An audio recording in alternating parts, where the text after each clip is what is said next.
اور اس کے علاوہ جب قبرستان کے اندر جب ہم اور آپ اذان دیتے ہیں اس کا فائدہ کیا ہے؟ وہ اس قبرستان کے اندر جسے ہم مردے کو دفن کر رہے ہیں اسے جب ہم دفن کر دیتے ہیں تو وہ قبر کی تاریکی کے اندر اکیلا اپنے آپ کو محسوس کرتا ہے، تو وہ ڈر جاتا ہے، خوف زدہ ہو جاتا ہے۔ اس کے خوف اور ڈر کو ختم کرنے کے لیے اذان دی جاتی ہے۔ جب اذان دینے والا اذان دیتا ہے اس میں بھی مفسرین کرام فرماتے ہیں کہ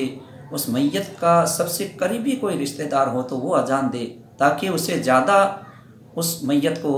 انسیت و محبت جس سے ہوتی ہے وہ اس کی آواز کو سن کر کے وہ اپنا پن محسوس کرے گا، اس کو غم اور خوف جو ہے وہ دور ہٹ جائے گا۔ اور دوسری وجہ یہ کہ جب اسے دفن کیا جاتا ہے تو اس کے ساتھ میں شیطان بھی اس قبر میں داخل ہوتا ہے اور سوال و جواب کے اندر اسے بہکانے کی کوشش کرتا ہے۔ جب اس سے سوال کیا جاتا ہے، نکیرین سوال کرتے ہیں کہ من رب کا، تمہارا رب کون ہے، تو وہ اپنی طرف اشارہ کر کے کہتا ہے کہ میں تیرا رب ہوں۔ تو اس وقت جب اذان سنتا ہے تو شیطان کوسوں دور، میلوں دور بھاگ جاتا ہے۔ جب وہ میلوں دور بھاگ جاتا ہے تب تک اس کے سوال و جواب پورے ہو جاتے ہیں، اور دوسرا ان کے تینوں سوالوں کا جواب بھی اسی اذان کے اندر میں موجود ہو جاتا ہے۔ جب اس سے پوچھا جاتا ہے کہ تیرا رب کون ہے تو اللہ اکبر کی صدائیں جب آتی ہے تو وہ کہہ دیتا ہے کہ میرا رب اللہ ہے۔ دوسرا، دین کے بارے میں جب سوال کیا جاتا ہے تمہارا دین کیا ہے تو دین الاسلام، یعنی میرا دین اسلام ہے، اس اذان کی وجہ سے وہ کہہ دے گا۔ اور تیسرا، جب سبی مصطفیٰ صلی اللہ تعالیٰ علیہ وسلم اسے دکھا کر کے کہا جائے گا کہ ان کے بارے میں تو کیا کہتا تھا، تو اشہد ان محمد رسول اللہ کی جب صدائیں سنتا ہے تو کہ وہ کہے گا یہ میرے آقا محمد رسول اللہ صلی اللہ تعالیٰ علیہ وسلم ہیں۔ اس طرح سے اس کے تینوں سوالوں کا جواب بھی اس اذان میں مل جائے گا، اسے وحشت بھی، اس کی خوف و وحشت بھی اس کی دور ہو جائے گی۔ اس کے علاوہ اذان اور جگہ بھی دی جاتی ہے، یعنی جب بارش نہیں ہوتی ہے تو بارش نہیں ہونے کی حالت میں میرے آقا صلی اللہ تعالیٰ علیہ وسلم نے ارشاد فرمایا کہ تم اذان دو، اور اذان کی برکت سے اللہ تبارک و تعالیٰ بارش کا نزول فرما دے گا۔ اس کے لیے یہ فرمایا گیا کہ جب امام آگے کھڑا ہو جائے اور پیچھے مقتدی صف باندھ کر کے کھڑے ہو جائیں، اور اس کے بعد میں امام صاحب جو ہے سورہ یاسین پڑھے گا، یعنی نماز کی نیت نہیں کرنی ہے، صرف آگے امام کھڑا ہو جائے اور پیچھے مقتدی کھڑے ہو جائیں اور امام سورہ یاسین پڑھنا شروع کرے گا۔ جب پہلے مبین پر پہنچے گا تو اس وقت امام صاحب اذان دیں گے، اس کے ساتھ ساتھ میں تمام مقتدی بھی اذان دیں۔ ایک طریقہ تو یہ ہے۔ دوسرا طریقہ یہ ہے کہ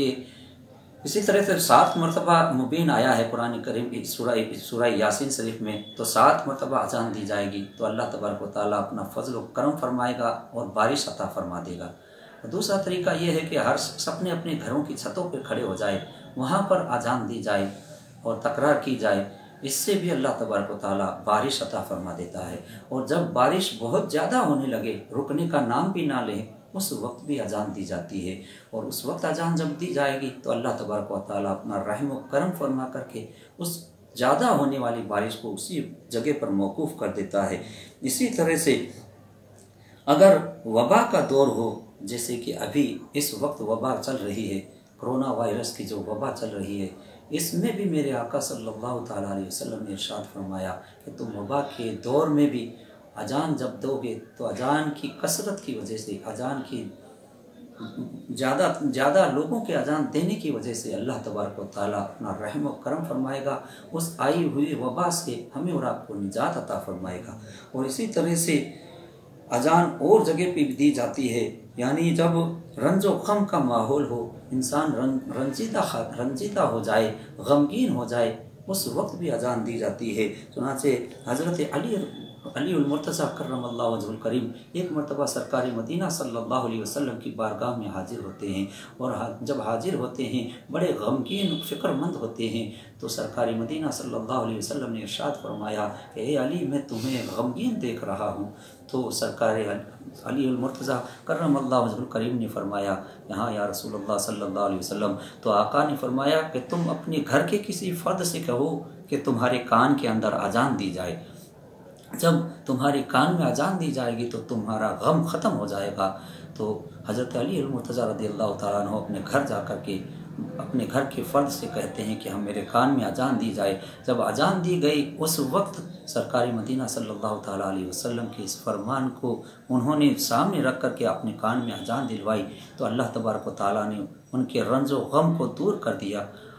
اسی طرح سے پھر سرکار علی المرتضیٰ کرم اللہ وجہ الکریم نے اسی بات کو بہت سی جگہ پر آزما کر کے دیکھا، ہر جگہ پر انہوں نے اسے مجرب پایا، کامیاب پایا۔ اس طرح سے اذان غم کو بھی دور کرتی ہے، وبا کو بھی دور کرتی ہے۔ اور اس وبا کے دور میں جب ہم اور آپ اپنے گھروں کی چھتوں پر کھڑے ہو کر کے اذان دیں گے تو اللہ تبارک و تعالیٰ اس وبا سے ہمیں اور آپ کو نجات عطا فرمائے گا۔ اسی طرح سے اگر آپ جنگل میں کہیں چل رہے ہیں اور راستہ اگر آپ بھول گئے ہیں، وہاں راستہ بتانے والا کوئی نہیں ہے، آپ کے سوا کوئی ہے ہی نہیں، تو وہاں کون راستہ بتائے گا؟ ایسی جگہ پر آپ اگر گم ہو گئے ہیں تو وہاں پر آپ اذان دو گے تو اذان دینے کی برکت سے اللہ تبارک و تعالیٰ راستہ بتانے والا کوئی شخص آپ کے سامنے نمودار کر دے گا، وہ شخص آ کر کے آپ کو راستہ بتا دے گا۔ اس طرح سے جب راستہ بھول جائیں اس وقت بھی آپ کو جنگل کے اندر راستہ مل جائے گا اس اذان کی برکت سے۔ اور دوسری اور جگہ یہ ہے کہ جس گھر میں یا جس جگہ پر جنات کا سایہ ہو، جنات سرکش کرتے ہوں، شیطانی کرتے ہوں، اس جگہ بھی اذان دی جائے تو وہ شیطان سرکشی کرنا چھوڑ دیں گے، یعنی بدماشی کرنا وہ چھوڑ دیں گے، اور یا پھر وہاں سے اس جگہ کو چھوڑ کر کے کسی اور جگہ منتقل ہو جائیں، کسی اور جگہ چلے جائیں گے۔ اسی طرح سے اگر کوئی انسان بد مزاج ہو، اکڑ دماغ کا ہو، تو یا کوئی جانور اکڑ دماغ کا ہو اور شیطانی کرتا ہو تو اس کے کان میں بھی میرے آقا صلی اللہ علیہ وسلم نے ارشاد فرمایا کہ کان میں اذان دی جائے، جس سے اس کی بد مزاجی ختم ہو جائے گی، اس کا اکڑ پن ختم ہو جائے گا۔ اس طرح سے اذان کے بے شمار فوائد ہے۔ اس طرح اگر ہم اور آپ اس پر عمل کرتے رہیں تو اللہ تبارک و تعالی ہمیں بے شمار عنایتیں ہم پر فرمائے گا اور بے شمار ہم پر رحمتیں فرمائے گا۔ اسی طرح سے سرکار مدینہ صلی اللہ تعالی علیہ وسلم کی حدیث پاک بھی ہے کہ لا تسبوا الدی لأنہ یوقظ للصلاۃ، یعنی تم مرغے کو کبھی گالی مت دینا کیونکہ یہ تمہیں نماز کے لیے جگاتا ہے۔ یعنی مرغہ جو صبح کے وقت میں اذان کی شکل میں بولتا ہے، آواز دیتا ہے، اس کی وجہ یہی ہے کہ وہ ہمیں اور آپ کو نماز کے لیے جگانے کے لیے وہ بول رہا ہے۔ اس لیے سرکار مدینہ صلی اللہ علیہ وسلم نے ارشاد فرمایا کہ تم مرغے کو کبھی برا مت کہو، گالی مت دو، یہ تمہیں نماز کے لیے جگا رہا ہے۔ جو تمہیں نماز کے لیے جگا رہا ہے وہ تمہارا کتنا ہمدرد ہے، اس ہمدرد کو آپ کیسے برا کہہ سکتے ہو؟ اس لیے سرکار نے ارشاد فرمایا کہ مرغے کو کبھی برا مت کہو، گالی مت دو۔ اور ایک اور حدیث پاک میں اسی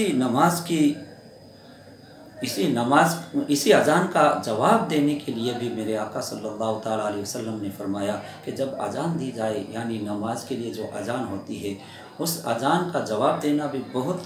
فوائد ہے، اس میں بے شمار ہمیں اور آپ کو نیکیاں حاصل ہوتی ہے۔ ان کے بارے میں حضرت ابو ہریرہ رضی اللہ تعالیٰ عنہ کی حدیث پاک